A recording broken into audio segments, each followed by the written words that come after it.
Xin chào bạn, mình là Ngọc Trung, là chủ của thương hiệu King Video Shop chuyên về đèn livestream. Và hiện tại mình đang tham gia cái khóa học 68 tuyệt chiêu chốt sale của Sư Duy Anh. Thì bình thường trước thì mình cũng tham gia rất là nhiều các khóa học khác nhau rồi. Rất là nhiều, khóa học về marketing, cũng bán hàng cũng có. Nhưng mà thực sự là mình chưa thấy cái khóa học nào mà nó thực dụng đến tàn nhẫn như là của Sư này. Mặc dù là chỉ học trên webinar hoặc là online thôi, không phải là offline, nhưng mà những cái kiến thức mà Sư đưa ra cho chúng mình ấy thì là nó gọi là gì à, phải dùng cái từ gì để mà diễn tả nhỉ, nó siêu bá đạo, mà kiểu như là những cái bí quyết được Sư đúc rút ra từ rất là lâu rồi ấy. Ví dụ như là cái chiêu là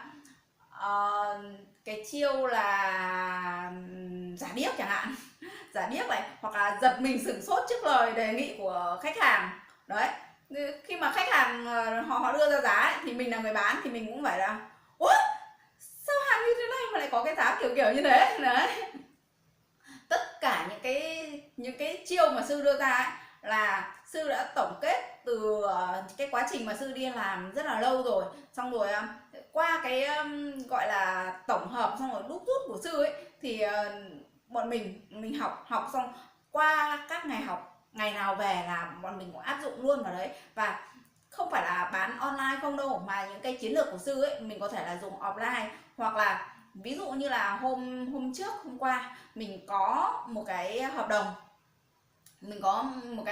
thì bình thường cái giá đấy là cái giá fix rồi, và không, hầu như là nếu mà như bình thường ấy, không áp dụng chiến lược của Sư ấy thì là mình sẽ không thay đổi gì cả. Nhưng mà hôm đấy, trước hôm đấy thì mình có được học cái bài của Sư, thế là mình áp dụng luôn vào, và giá fix hết rồi nha, mà mình vẫn tiết kiệm được mấy triệu luôn. Mình vẫn tiết kiệm được 2 triệu. Mọi người đều sao chị làm kiểu gì mà hay thế. Đúng là đi học vào có khác, được áp dụng những cái chiến lược của Sư bá đạo. Đấy, còn cái mà chốt sale của mình ấy, thì mới đầu thì khi mà mình chạy quảng cáo ấy, khách đến ấy, khách có inbox giá nhé, thì mình mình chưa áp dụng những cái chiến lược của Sư, thì cái tỷ lệ cho khách rất là thấp. Tại vì là nếu mà khách mà hỏi, các bạn chạy quảng cáo, khách hỏi mà mình trả lời giá, hoặc mình không có những cái gọi là bộ câu hỏi, Sư đưa ra một số cái bộ câu hỏi để mà khi mà khách ghé vào thì mình sẽ phải hỏi những cái gì, không trả lời giá luôn mà hỏi những cái gì để cho khách hàng chốt. Thì mình áp dụng những cái đấy vào, tỷ lệ chốt là gấp đôi, nhiều lúc là gấp 3 luôn. Đấy là những cái mà mình học được của Sư, rất là bá đạo. Nếu mà mọi người mà thực sự quan tâm đến kinh doanh và bán hàng thì lên là tham gia cái lớp học này. Mình vốn là một người không phải là dân bán hàng, mình là dân văn phòng, dân chuyên kiểu như là tính toán số liệu, tổ chức sản xuất các thứ ấy.